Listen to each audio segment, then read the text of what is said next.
Some people come into your life not to stay forever, but to build you strong enough to stand for a long time.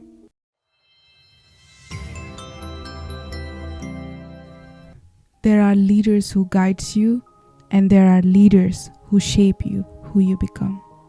Today I wanted to talk about one such man, someone who God used to shape who I am today.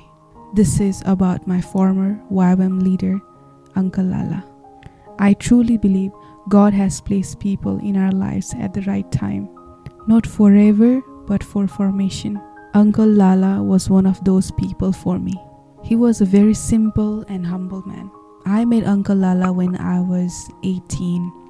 So back in 2017, I joined YWAM. He was running a DTS. So after I finished my DTS, I also worked under his leadership for 2 years.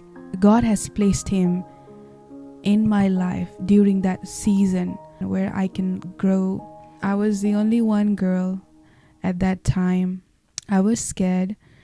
I didn't know so many things. I'm in a new country with different people. So I was young, naive, coming from broken childhood. So there were so many things that was dysfunction in me. That's the place where I learn, I grow up. When I was in his leadership, I honor him so much. The first thing is, he was a very transparent leader I have ever seen in my life. As I already mentioned in my testimony, there was so much low self-esteem I had. I wasn't confident enough, but Uncle Lala was always stand beside me, and he always motivated me and pushed me further. I was just 19, 20 when I lead a team, and obviously I have not much experience. He trusts me so much that he allowed me to lead a team in a different place where I've never been. It was way harder than I've ever thought. His life was an open book. He was very honest, transparent. We know everything about him. If God convicts him something and he feel okay, he did something, he's so ready to go and ask forgiveness and humble himself. And one of the best things that I love about him was he loved his team.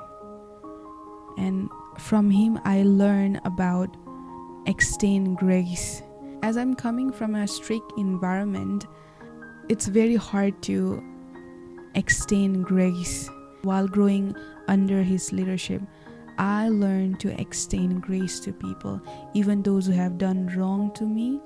And whenever they cook something very good meal at their homes, I love chili. So whenever there's like good chili, like pickles that we get, we call it chutney, he always used to remember me, always used to call me and like, oh, I have a special chutney for Dipti. So I still remember how much he loves me. Even though many times I made mistakes because I was naive, and there's times when I don't know how to react.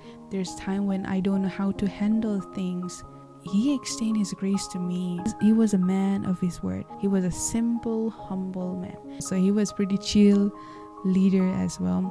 I learned to loosen up myself, to smile more, to laugh more, to speak, to stand. He has such a passion to lift women up, and under his leadership I felt I was honored as a woman. I felt I can do things. Now this was after the lockdown. I left YWAM. I was going through a lot at that moment. There was something was in my heart that I always wanted to go and talk and share to Uncle Lala and Auntie Loon. I need to confess something. I still remember that night vividly. We were sitting in the living room and the clock was ticking. It was 11 p.m.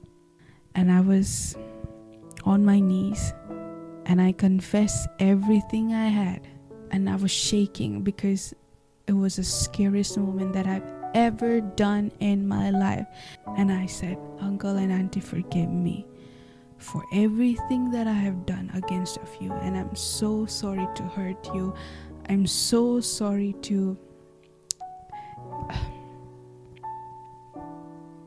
break your trust. I couldn't able to look at their face because there was so much shame, and I was like, how are they going to react? Tears rolling down from my cheek as I was confessing. And you know what? I was looking down on the floor. Uncle and auntie, they stand up.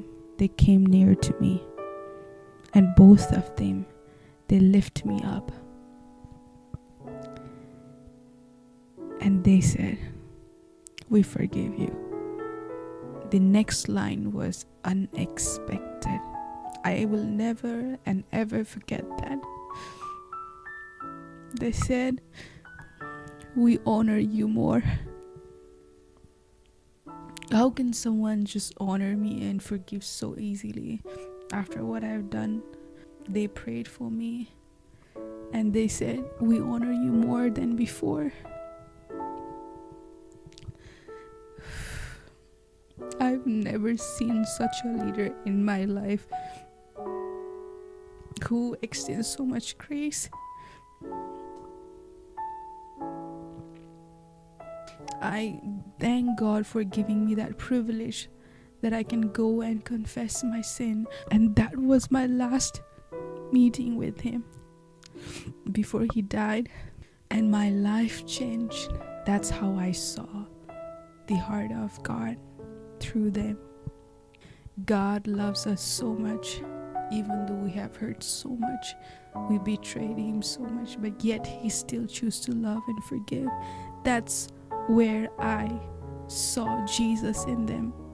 But after that, I was free from guilt and shame. So that was the leader that I'm talking about. Now, even though he is no more with us in this world, you didn't end with death.